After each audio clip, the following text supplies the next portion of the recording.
I play Cheryl Melhoff, who works at Life magazine with Ben, someone that he has admired from afar and has tried to get courage to ask her out or even to just say, hi, how are you?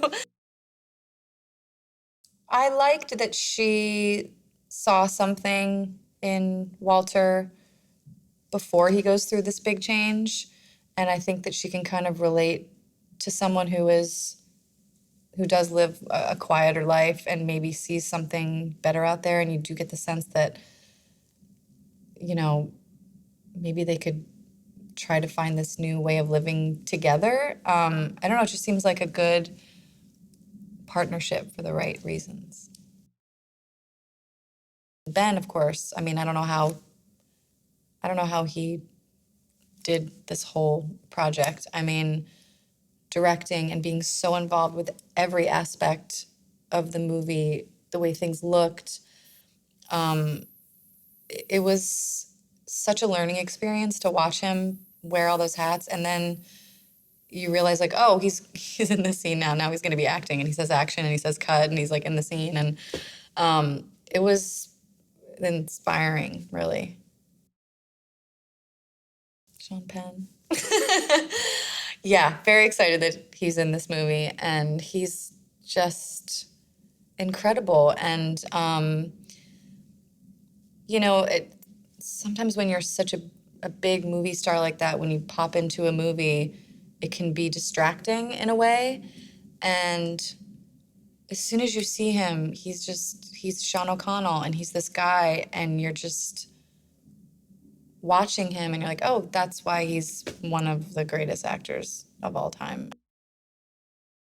He still plays this guy who knows who he is to an extent, and he's close with his family, and he does have a voice. He's just not really using it. But he just plays him he's just a sweet guy that you just want to like hug and beat up everybody who's mean to him. And he just brings a nice warmth to the character.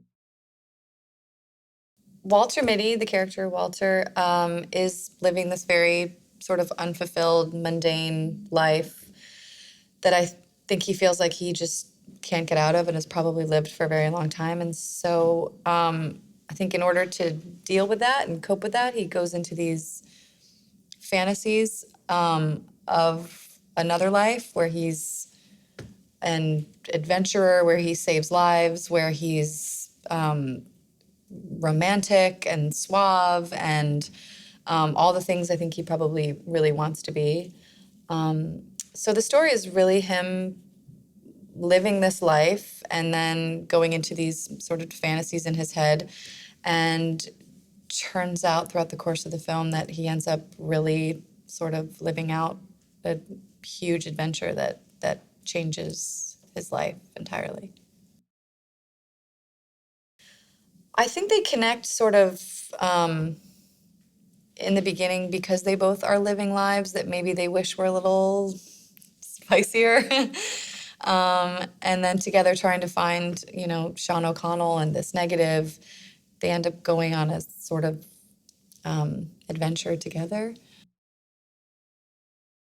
I think the fact that she's very supportive of him and that he is attracted to her and sort of dreams about her, the thought of that carries him through most of the movie. And, you know, he wants to do these brave things and live this life he's always dreamt about for himself. But I think also in the back of his mind, he is thinking of Cheryl, and she's really sort of present with him the whole time.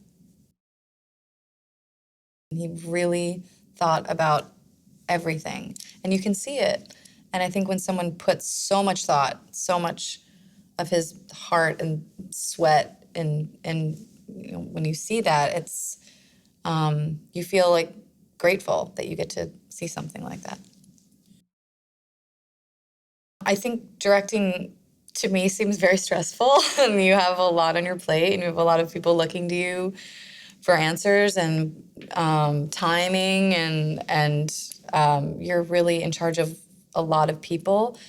And to watch him do it so calmly, and I think a lot of that comes from him just being extremely organized and knowing exactly what he wants. And also, that's just sort of his nature. He was just very, he kind of just knew what every day was going to be, which also makes it nice for you as an actor because you just feel like everything's taken care of. And God, I hope when I direct something that I could be that organized. I think he found this amazing script and wanted to tell a really interesting, heartfelt story. And I think kind of the nice thing about this movie is you don't feel like it's trying really to do anything. It just kind of does it.